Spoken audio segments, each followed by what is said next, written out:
So what are you doing now? Because I never see you wrestle anywhere. I've seen you do like a run in and Ring of Honor, and then you were into the rap thing for a minute. I know that's your passion. What are you planning on doing that right now?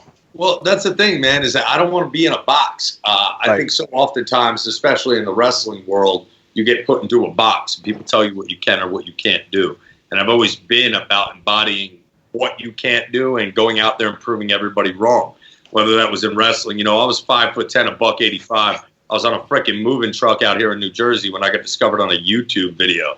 The next thing you know, I'm in the WWE having no, business. It's just thrown right into the fire. I don't know how else to explain that. It's like taking someone from the streets and being like, yo, here's the job in the WWE, Did right. you grew up, like, how much of a fan were you? I was a big enough fan to, collect all these toys as a child, because these are mine from when I was a kid, man. Right.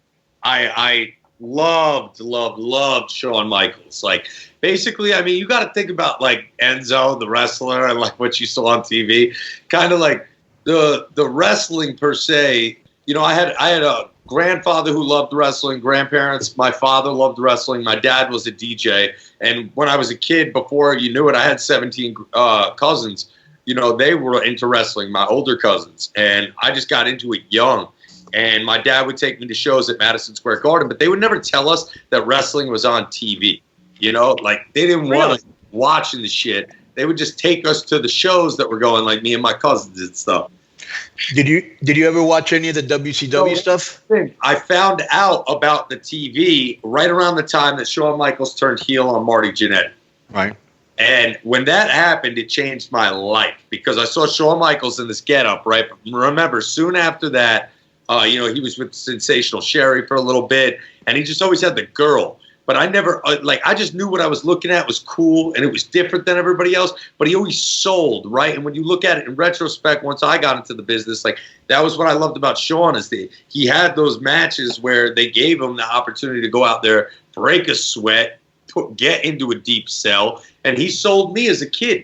But the number one thing that happened was the first pay-per-view that I ever watched with my older cousins. Shawn Michaels entered the Royal Rumble #1.